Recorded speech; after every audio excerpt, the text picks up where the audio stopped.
Now for example 4.6.2. We have a table that shows a random sample of 100 hikers and the areas of hiking that they prefer. The first step is to complete the table. So we've got some missing information, but we know there's a total of 100 hikers. And that's going to help us figure out these blanks. Let's start out right over here. The 45 plus 55 has to equal 100. And we can see in the group of females, coastline, lakes, and streams are both filled in with numbers. So in order to calculate mountain peaks, we just need to take the total 45 and subtract out 18 and 16 to get 11. Once we have 11 here, then we can calculate the total for the mountain peaks. 11 plus 14 is 25. Now that I have that filled in, I can fill in this total for the coastline. Notice I'm looking for only one blank at a time. I have to be able to add them up to get the total. And if I have two unknowns, I don't have enough information to fill that out. So we can calculate the total over here for coastline, 100 minus 25 and minus 41, and we'll get 34. And then we can calculate the coastline and near lakes and streams. If the total for the coastline is 34, subtract out 18 and we'll get 16 for the coastline for males. And near lakes and streams, we have a total of 41. We subtract out the 16, we'll get 25. It's a really good idea to check to make sure your row totals and your column totals are equal. So let's check that really fast. 18 plus 16 plus 11 is 45. 16 plus 25 plus 14 is 55. And then we can check the column totals. 18 plus 16 is 34. 16 plus 25 is 41. 11 plus 14 is 25. 45 plus 55 gives us 100.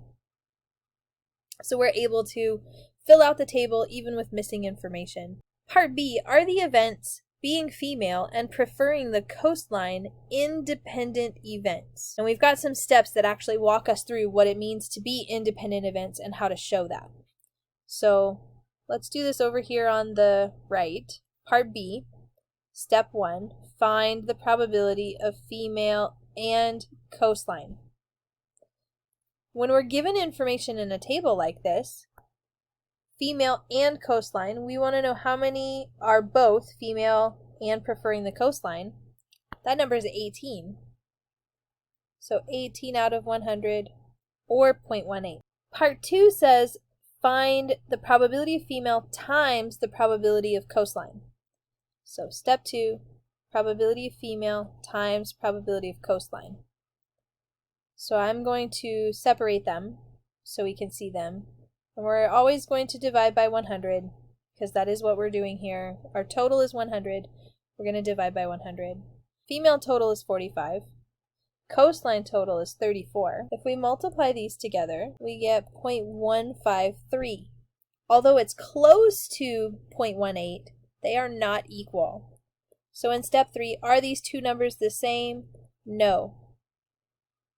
If they are the same, the two sets are independent. Since they are not, female and coastline are not independent. 0.153 and 0.18 are not equal. Part C, find the probability that a person is male given that the person prefers hiking near lakes and streams. Let M be being male and let L refer to hiking near lakes and streams. Part 1, what word tells you this is a conditional? Conditional probabilities are always given away by the word given. So this idea of conditional probability is because we have the word given in the problem. Given the person prefers hiking near lakes and streams, find the probability the person is a male. Part 2, fill in the blanks and calculate the probability. So the probability of male given preferring lakes and streams, that's equal to the probability of male and lakes and streams divided by the probability of lakes and streams. And again, reminding you the last set is what goes in the denominator for these given probabilities. So here we can calculate male and lakes and streams. We look here for the intersection 25, and then the probability of lakes and streams, go for the total for lakes and streams, 41. And if we calculate that division very carefully on our calculators, we end up with 0.60975, so we'll round that 75 up to an 8, 0.6098. Step 3 in part C is the sample space for this problem, all 100 hikers. Well, if we're trying to find the probability a person is male, given that the person prefers hiking near lakes and streams, we don't care about the people who prefer the coastline, and we don't care about the people who prefer the mountain peaks. Our concern focuses on just the group that prefer lakes and streams. So our sample space for the problem are the 41 hikers preferring lakes and streams, since the other groups don't matter. And now for part D, I'll try to do it right over here.